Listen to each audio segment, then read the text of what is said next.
पिछले ज़माने का जिक्र है। किसी गांव में एक लोहार और उसका बेटा रहते थे। एक दिन बेटा अपने बाप से कहने लगा, अब्बा अब्बा मेरे लिए एक छुरी बनाओ जिसकी धार बहुत तेज़ हो। बाप ने कहा, बेटा छुरी भली ना कठारी, ये तो बताओ तुमने छुरी का करना क्या है। बेटे ने गोल मोल सा जवाब दिया, बस अब्बा मुझे छुरी चाहिए। आखिर बेटे के बेहद इसरार पर बाप ने लोहे की छुरी बना दी। जब बेटे के हाथ में हथियार आ गया तो वो शेर हो गया। लगा बाप को डराने धमकाने कि अब्बा फौरन राजकुमार के महल में जाओ और मेरे लिए राजकुमारी का रिश्ता मांगो। अगर नहीं मांगा तो मैं ये छुरी मारकर तेरा सर तन से जुदा कर दूंगा। लोहार बेचारा ये सुनकर थरथर कांपने लगा। लड़के की आंखों में खून उतरा हुआ था।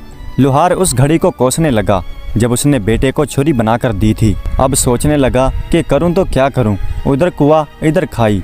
अगर राजा से रिश्ता मांगने गया तो राजा मुझे मार डालेगा और ना गया तो बेटा मुझे मार देगा।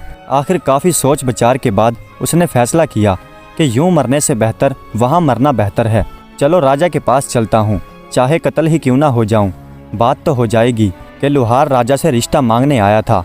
अपने बेटे के हाथों गुमनामी की मौत मरने से बेहतर है कि राजा के हाथों इज्जत से मशहूर होकर मर जाऊं। एक दिन लोहार हिम्मत करके राजा के पास पहुंचा और वहां जाकर अपने बेटे के लिए राजकुमारी का रिश्ता मांगा। ये सुनकर राजा के तन बदन में आग लग गई कि कम्मी होकर मेरी बेटी का रिश्ता मांगता है। दिल तो चाहा कि अभी जल्लाद को हुक्म देकर उसका सर तन से जुदा करवा दूं, लेकिन वजीर जरा समझदार था। राजा के कान में सरगोशी करते हुए कहने लगा, महाराज इसे मरवा दिया तो खामखा हंसी मजाक होगी, लोग बात का बतंगड़ बना देंगे, हम किस किस का मुंह बंद करेंगे।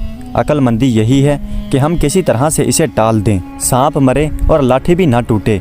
हम इससे ऐसा सवाल कर डालते हैं कि जिसका जवाब ये सारी ज़िंदगी भी ढूंढ नहीं पाएगा। अगर गुड़ देने से ये मर जाए तो जहर क्यों दीजिए।